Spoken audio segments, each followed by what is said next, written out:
Hello everyone, ನಾನು ಸಂತೋರ್ದು. ನಿಮ್ಮೆಲ್ಲರಿಗೂ ಕೂಡ ಗೊತ್ತಿದೆ, ಈಗ ಮಾರ್ಕ್ ಸಿನಿಮಾ ಥಿಯೇಟರ್ನಲ್ಲಿ ಓಡ್ತಾ ಇದೆ. ಕೆಲವರ ಪ್ರಕಾರ ಸೂಪರ್ ಆಗಿದೆ ಅಂತಾರೆ, ಕೆಲವ್ರ ಪ್ರಕಾರ ಒಂದು ರೇಂಜಿಗಿದೆ ಅಂತ ಹೇಳ್ತಾ ಹೋಗ್ತಾರೆ. ಅಂದರೆ ಕೆಲವೊಬ್ಬೊಬ್ಬರು ಈ ಮ್ಯಾಕ್ಸ್ ಟೈಪೇ ಒಂದು ರೀತಿ ಈ ಮಾರ್ಕ್ ಕೂಡ ಇದೆ ಅಂತ ಹೇಳ್ಕೊಂಡು ಎಲ್ಲ ಹೇಳ್ತಾ ಹೋಗ್ತಾರೆ. ನಾನಂತೂ ಇಲ್ಲಿವರೆಗೂ ಯಾವುದೇ ರೀತಿ ಮೂವಿನ ನೋಡಿಲ್ಲ. ನೀವು ಕೂಡ ನೋಡಿದರೆ ಮೂವಿ ಹೇಗಿದೆ ಅನ್ನೋದ್ರ ಬಗ್ಗೆ ಕಮೆಂಟ್ನಲ್ಲಿ ತಿಳಿಸಿ.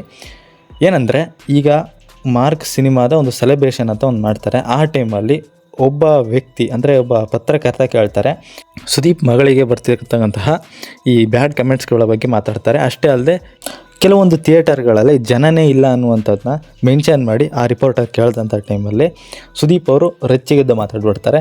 ಸುದೀಪ್ ಅವರು ಡೈರೆಕ್ಟಾಗಿ ಹೇಳ್ಬಿಡ್ತಾರೆ, ಈ ಯಾರೋ ಒಬ್ಬ ಕಿತ್ತೋದವರು ಮಾಡ್ತಾ ಇರೋತಕ್ಕಂತಹದ್ದು, ಅಂದರೆ ಅವ್ರು ಬೇಕಂತ ಮಾಡ್ತಾ ಇದ್ದಾರೆ ಆ ವಿಡಿಯೋಲು, ಆ ರೀತಿ ಏನಿಲ್ಲ, ಎಲ್ಲ ಕಡೆ ಕರೆಕ್ಟ್ ಇದೆ, ಎಲ್ಲ ಕಡೆ ನಮಗೆ ಪ್ರೋತ್ಸಾಹ ಸಿಗ್ತಿದೆ ಅಂತ ಹೇಳ್ಕೊಂಡು ಇವರು ಕೂಡ ಹೇಳ್ತಾರೆ. ಅಷ್ಟೇ ಅಲ್ಲದೆ ಅವ್ರ ಮಗಳ ಬಗ್ಗೆ ಏನು ಬ್ಯಾಡ್ ಕಮೆಂಟ್ಸ್ ಮಾಡಿರ್ತಾರಲ್ಲ, ಅವರಿಗೂ ಕೂಡ ಸಾಕಷ್ಟು ವಾರ್ನಿಂಗನ್ನು ಕೊಡ್ತಾರೆ. ಅಂದರೆ ನಾನೇ ಫೇಸ್ ಮಾಡಿದ್ದೀನಿ, ನನ್ನ ಮಗಳು ಕೂಡ ಫೇಸ್ ಮಾಡದೇ ಇರ್ತಾ ಅಂತ ಹೇಳ್ಕೊಂಡು ಸಾಕಷ್ಟು ವಾರ್ನ್ ಕೂಡ ಮಾಡ್ತಾರೆ. ನಿಮಗೆ ಇದ್ರ ಬಗ್ಗೆ ಏನು ಅನ್ಸುತ್ತೆ ಕೆಳ ಕಮೆಂಟ್ ಬಾಕ್ಸಲ್ಲಿ ತಿಳಿಸಿ. ಇದೇ ರೀತಿಯ ಮತ್ತೊಂದು ವೀಡಿಯೋ ಸಿಗ್ತೀನಿ. ನಮಸ್ಕಾರ.